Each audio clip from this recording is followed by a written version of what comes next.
आप सभी का वायरलेस क्लासेस में स्वागत है। आज हम लोग बात करेंगे क्लास 12 के बायोलॉजी सब्जेक्ट के यूनिट फर्स्ट के बारे में, जिसका नाम है जनन।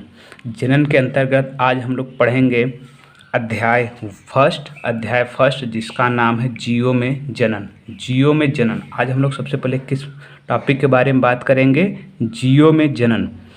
सबसे पहले जीव हम लोग जनन में समझेंगे जनन क्या है। सबसे पहले हम लोग क्या समझेंगे? जनन क्या है। जनन, जीवों में जनन यह एक निरंतर प्रक्रम है। जो जीवों में जनन है यह एक निरंतर हमेशा चलने वाला प्रक्रम है, जिसमें एक जीव अपने समान एक छोटे से जीव को जन्म देता है। ये जनन क्या है? जीवों में जनन यह एक निरंतर प्रक्रम है, जिसमें एक जीव अपने समान एक छोटे से जीव को जन्म देता है। संतति में वृद्धि होती है, उसमें परिपक्वता आती है तथा इसके बाद वह नई संतति को जन्म देती है। इस प्रकार जन्म, वृद्धि और मृत्यु का चक्र चलता रहता है। इसे ही जनन कहते हैं। जनन प्रजाति में एक पीढ़ी के बाद दूसरी पीढ़ी में निरंतर बनाए रखती है। जनन का यह एक प्राकृतिक गुण है, जिसमें जनन एक पीढ़ी के बाद दूसरी पीढ़ी में निरंतर हमेशा बनी रहती, एक कभी रुकती नहीं है। आप लोग समझ गए कि जनन क्या है। जनन जीवों में यह एक निरंतर प्रक्रम है, जिसमें एक जीव अपने ही समान एक छोटे जीव को जन्म देता है, उसमें परिपक्वता आती है, फिर वह नए पीढ़ी को जन्म देता है। यह एक जनन कहलाता है।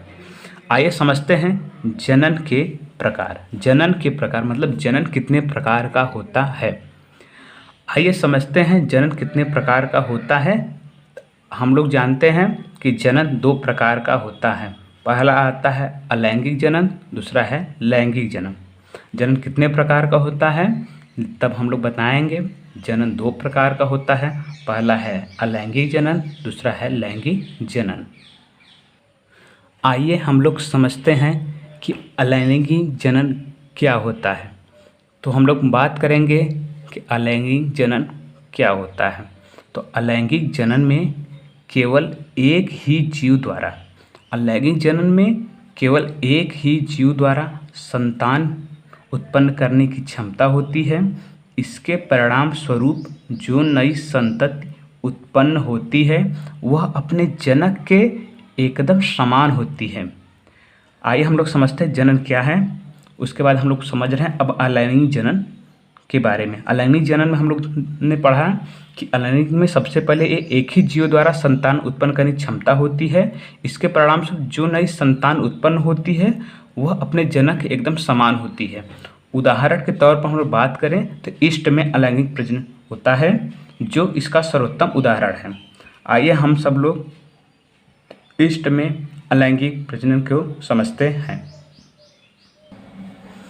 आइए हम लोग समझते हैं ईस्ट में कैसे अलैंगिक जनन होता है। सबसे पहले यह ईस्ट की एक पेरेंट कोशिका है, ठीक। इसकी कंप्लीट बॉडी है। इसमें आप लोग को यहाँ पर कुछ स्ट्रक्चर्स दिख रहे होंगे।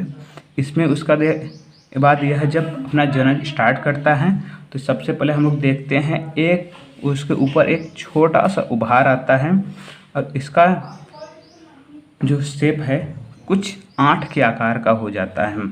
यहाँ से इसका अलैंगिक जनन प्रक्रिया चालू हो चुकी है। यहाँ पर सेल एक दूसरे को डिवाइड करके एक दो खंडों में बढ़ रहे हैं। उसके बाद हम लोग देखते हैं कि यहाँ के जो दोनों न्यूक्लियस थे ये दोनों अपने छोर से और दूर दूर चले जा रहे हैं। उसके बाद यह जो आठ का शेप है वह और अच्छी तरह से आठ का शेप बनते चला जा रहा है। यह इसकी एक तीसरी प्रक्रिया है। इसका हम लोग चौथी प्रक्रिया में देखते हैं कि दोनों सेल आपस में डिवाइड होकर दो नए ईस्ट कोशिका को बना दिए हैं।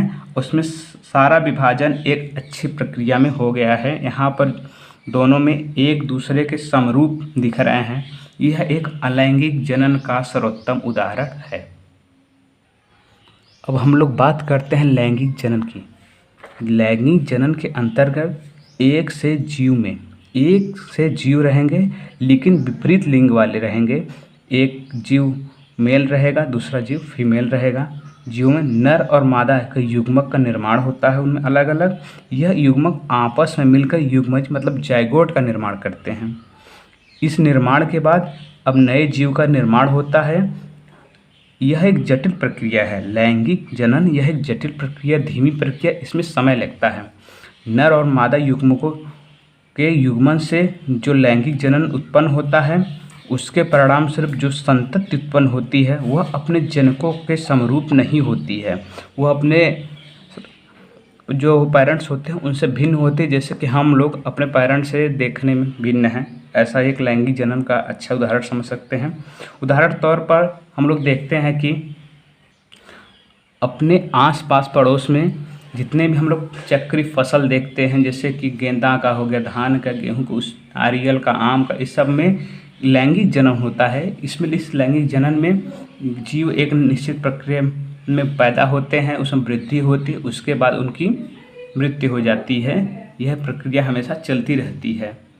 आज हम लोग इस वीडियो हमने सबसे पहले समझा है कि जनन क्या होता है, जनन कितने प्रकार का होता है, अलैंगिक जनन किसे कहते हैं, लैंगिक जनन किसे कहते हैं। और आपको नेक्स्ट वीडियो हम लोग बताएंगे इसके यूनिट अध्याय 2 के बारे में। इसीलिए आप लोग इस वायरलेस क्लासेस चैनल से जुड़े रहिए। और इस वीडियो अच्छा लगे आप लोगों को तो इसको लाइक कीजिए, अपने दोस्तों के साथ शेयर कीजिए। और अगर अच्छा लगे हमारा टॉपिक तो हमारे चैनल को ज़रूर से सब्सक्राइब कीजिए। और आप लोग अपनी तैयारी यूपी बोर्ड क्लास 12 के लिए साल 2020 और 21 के लिए हमारे चैनल से जुड़े रहिए और अच्छे से तैयारी करते रहिए। तब मिलते हैं नेक्स्ट वीडियो में। तब तक के लिए सब लोग को thank you for watching. Stay India, stay home. जय हिंद, जय भारत।